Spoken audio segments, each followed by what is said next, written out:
po kayo nakasubaybay sa ating palatuntunan.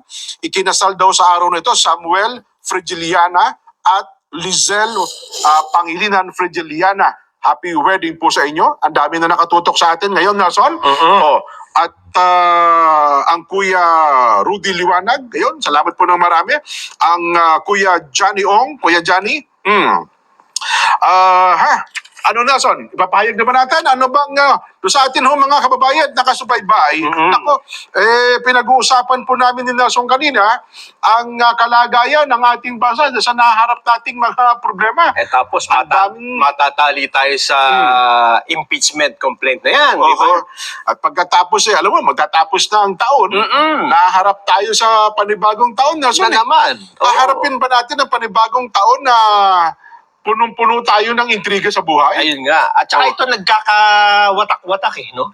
Nagkakahati-hati, nagkakabahagi po ang bansa kapag ganitong may mga sigalot sa politika. Yun na nga. Pero bago yan, baka kasi nakalimutan ng iba.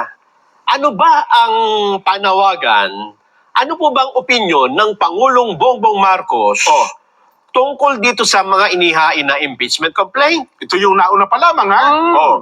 Sige nga po, sariwain natin ang pahayag ng Pangulo, Nelson. Pakinggan po natin. Panoorin natin. Well, it was actually private communication, but nalik na, yes. Because that's really my opinion. This is not important. This does not make any difference to even one single Filipino life. So why waste time on it? What will happen to if somebody files an impeachment? It will tie down the House, it will tie down the Senate, it will just take up all the time, and for what? For nothing. For nothing. None of this will help improve a single Filipino life. As far as I'm concerned, it's a storm in a teacup. Yan. Para saan? Wala. Wala niyo tayong mapapakinabang dito. For me, sabi ng Pangulong Bongbong, it's a storm in a teacup. For nothing. None of this will help improve a single Filipino life. Ba't natin pag-aksaya ng panahon, hindi ba? Kaya, ito na po. Kami po ni Nelson tumanggap po ng bilin bilang mga kaanib po sa Iglesia ni Cristo at sa atin hong mga kababayan. Dahil po dyan, mga kababayan at mga kapatid sa Iglesia, ang mga kapatid po sa Iglesia ay naghahanda, Nelson. Ulitin ko po ang mga kapatid po sa Iglesia ay naghahanda na magsagawa po ng rally. Magsagawa po ng rally upang ipahayag sa lahat ng mga kinauukulan na ang Iglesia ni Cristo ay pabor po sa opinyon ng Pangulong Bongbong Marcos na hindi sumang-ayon sa isinusulong ng ilang sektor na impeachment dahil maraming problema ang ating bansa na dapat pong unahin ng ating pamahalaan. Ang Iglesia ni Cristo po ay para sa kapayapaan. Ayaw namin, ayaw po natin sa anumang uri ng kaguluhan na manggagaling sa kanino mang panig. Ngayon pa lamang po, mga kababayan, ay nag-oorganisa na po ang mga lokal sa buong iglesia para magkaroon ng mga malalaking pagtitipon.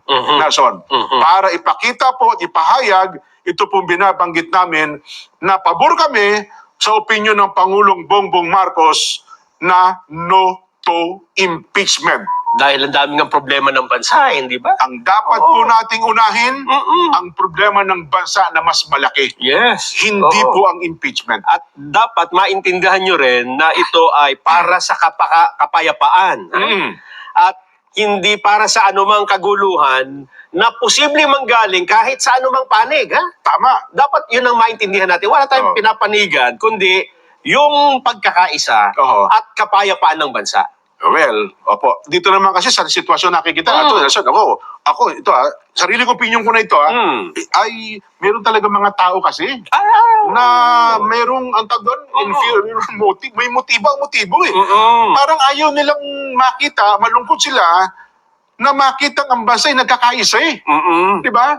Pag nakita nila nagkakaisang bansa at na sumusulong, humaharap sa problema, parang ang tawag doon, parang ginigiyagi sa puso nila. Ayaw ko makita ito. Eh, hindi po, kami ni Nelson. Naku, gusto namin makita ang ating bansa ay nagkakaisa. Mhm. Di ba? Hinaharap po ang mas malaking problema, hindi po itong impeachment. Totoo yan. Yan. Para magkaroon na rin tayo ng pagkakataon na harapin talaga. Oho. Ano ang problema ng bansa natin? Hindi ba? Ayan. Kung araw-araw kayo na sumusubaybay dito, kabisado nyo na. Hindi po ba? Oho. Na number one, ang mahal ng bilihin. Bagsak ang ating agrikultura. No. At ang solusyon natin, Talaga. importasyon ng importasyon. Oho. Yan ho ba?